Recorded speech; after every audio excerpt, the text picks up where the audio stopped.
সন্ধে কাবার হয়ে যাবে, রাত কাবার হয়ে যাবে দুর্নীতির গল্প বলতে গেলে আপনাদের।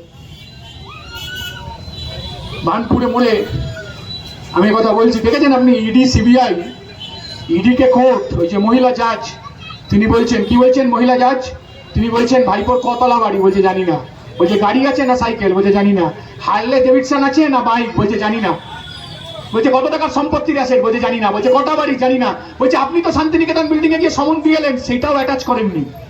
আমরা বলছি না, কোর্ট বলছি। লিপস অ্যান্ড বাউন্সের অফিসে ভাইপোর ওই যে ফেরেববাড়ি কোম্পানি লিপস অ্যান্ড বাউন্সের অফিসে ইডি অফিসাররা গেছে। এক একজন ইডি অফিসার কম করে 70,000 থেকে 1 লাখ টাকা মাইনে পায়।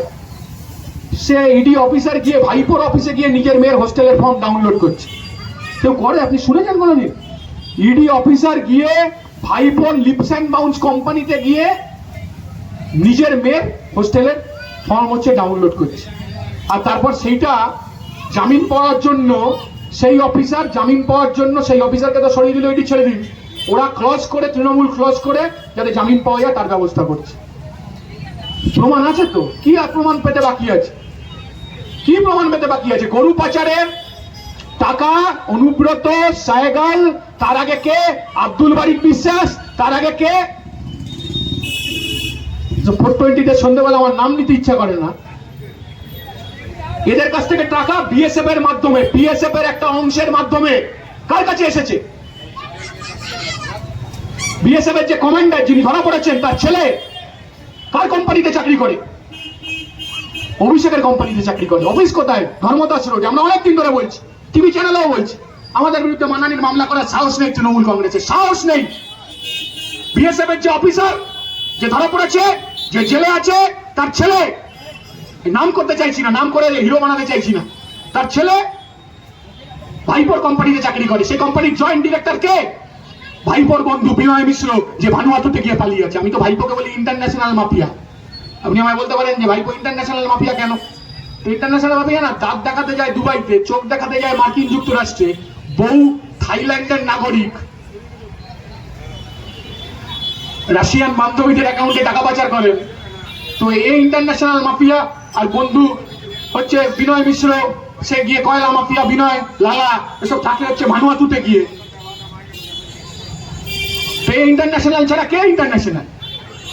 কোথা থেকে টাকা গেছে? একটার পর একটা কোম্পানি, শেল কোম্পানি খুলে টাকা গেছে ওর স্ত্রীর অ্যাকাউন্টে, ওই রুজিরা ব্যানার্জি, রুজিরা নান্নুরার অ্যাকাউন্টে টাকা গেছে।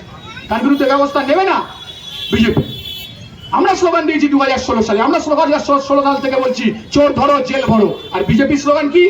বিজেপি স্লোগান হচ্ছে চোর ধরো বিজেপিতে ভরো, চোর ধরো বিজেপিতে ভরো। মনে আছে তো 2021 সালে?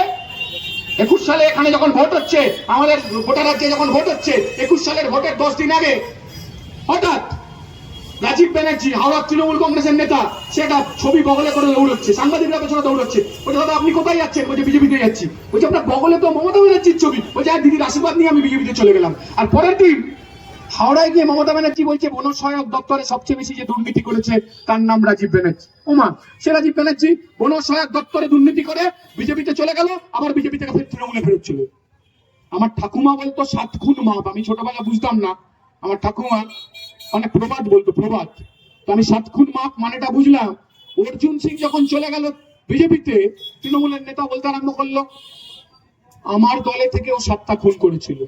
হ্যাঁ, তারপর ওর দলে থেকে 7টা খুন করেছিল, বিজেপিতে চলে গেল, 7 খুন মাপ, বিজেপিও 7 খুন মাপ করে দিল। আবার বিজেপি থেকে তৃণমূলে চলে এলো, আবার 7 খুন মাপ, আবার দম বন্ধ হয়ে এলো, আবার নিঃশ্বাস নিতে পারছে না, আবার নাকি অক্সিজেন পৌঁছচ্ছে না, চলে গেল আবার বিজেপিতে, এখন বিজেপির ক্যান্ডিডেট হয়ে গেছে। আচ্ছা বলুন তো, আপনি বলুন তো, কোনো পার্থক্য আছে তেহেলকার সাথে নারদার? কোনো পার্থক্য আছে? বলুন না আপনি। তেহেলকার টেপকাণ্ডে আপনি কাকে দেখেছিলেন টাকা নিতে? প্রথমবার কাকে দেখেছিলেন টাকা নিতে? কাকে? প্রথমকার তেহেলকার টেপকাণ্ডে আপনি টাকা নিতে দেখেছিলেন বিজেপির সর্বভারতীয় সভাপতি বঙ্গারু লক্ষণকে টাকা নিতে দেখেছিলেন প্রকাশ্যে তেহেলকার টেপকাণ্ডে। সেরকম আপনি টাকা নিতে দেখেছেন নারদা টেপকাণ্ডে। নারদা টেপকাণ্ডে টাকা নেওয়ার কথাগুলো মনে আছে তো? হ্যাঁ, সন্ন্যাসী রাজা সিনেমার মতো মদন শুয়ে শুয়ে টাকা নিচ্ছিল, খালি গায়ে পায়জামা পরে। ওই যে আরামবাগের এমপি অপরূপা পোদ্দার, সে আবার ওর গৃহ সহায়িকাকে বলছে পঞ্চায়েত নিচ থেকে কালো ব্যাগটা নিয়ে আয়, কালো ব্যাগটা নিয়ে এলো, 4 লাখ টাকা ঢুকিয়ে নিল। ওই যে এখন স্বর্গে চলে গেছেন সুব্রত মুখার্জি, কলকাতার মেয়র, এক হাতে সিঙ্গারা খাচ্ছে, সস দিয়ে মাখিয়ে সিঙ্গারা খাচ্ছে, আর বাঁ হাতে ঘুষ খাচ্ছে। ভুলে যাবেন না, মনে রাখবেন এগুলো। এর সাথে আপনি দেখেছিলেন ওই পার্থ ধরার পর যে সৌগত রায় বলছিল না সিপিএম এর পিঠের চামড়া তুলে দেবে, তো সাংবাদিকরা আমাদের জিজ্ঞেস করেছে যে আপনাদের পিঠের চামড়া তুলে দেবে বলছে, তখন আমিও বলেছিলাম যে সৌগত রায় সবার থেকে আলাদা। তো সাংবাদিকরা ঘাবড়ে গেছে, আমাকে বলছে সৌগত রায় সবার থেকে আলাদা কেন? আমি তখন বললাম ওকে যে সৌগত রায় সবার থেকে আলাদা কারণ কেউ সস মাখিয়ে ঘুষ খাচ্ছে, কেউ বলছে পঞ্চা কালো একটা নিয়ে আয়, ববি হাকিম সে আবার বগল চুলকোতে চুলকোতে ঘুষ খাচ্ছে, বলছে নিচের তলায় দিয়ে চলে যায় টাকা। ওই যে আরেকজন মেয়র সব মানে রত্নগর্ভা রত্নখচিত তৃণমূল আর বিজেপি, একজন মেয়র আবার এখন তৃণমূলে আছে না বিজেপিতে আছে আপনি বুঝতে পারবেন না, সারাদিন নাচছে, কাল বৈশাখী জ্বরে আক্রান্ত হয়ে খালি ইউটিউবে নাচছে। সে আবার কি করেছে, মুখে 555 সিগারেট আর কাঁধে তোয়ালে নিয়ে পণ্যসূচিতে বসে, বেহালার পণ্যসূচিতে বসে হাতে বাহাতে 6 লাখ টাকা নিচ্ছে। সৌগত রায় দেখবেন সবার থেকে আলাদা কেন? দেখবেন সৌগত রায়ের ভিডিওটা দেখবেন টাকা নেওয়ার, সৌগত রায় লাল পাঞ্জাবি পরে আছে, পকেটে 6 লাখ টাকা ভরেছেন, ভরেই বলছে দাদা আপনার কোন কোম্পানি, মানে মালটা নিয়ে নিচ্ছে পকেটে, নিয়ে বলছে দাদা আপনার কোন কোম্পানি।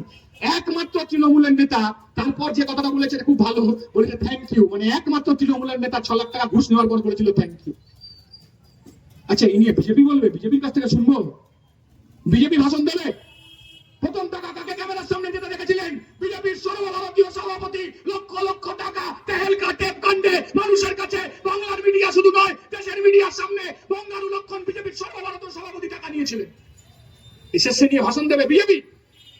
আমার ছোটবেলার বন্ধু অঙ্কে 5 পেয়েছে আর অঙ্কে 3 পেয়েছে, তাদের মধ্যে লড়াই হচ্ছে, বিজেপির কাছ থেকে শুনবো এসএসসি নিয়ে ভাষণ। মধ্যপ্রদেশে 315টা সিট বিক্রি করেছে, এক একটা সিট 15 লক্ষ টাকা থেকে 17 লক্ষ টাকায়। শুধু বিক্রি করেছে এমনটা নয়, যখন সিবিআই কেস করছে, ইডি কেস করছে, যখন বিজেপির মুখ্যমন্ত্রী শিক্ষামন্ত্রীদের নাম চলে আসছে, তখন 39টা খুন হয়েছে বেতন কেলেঙ্কারিতে মধ্যপ্রদেশে, যেখানে বিজেপির সরকার।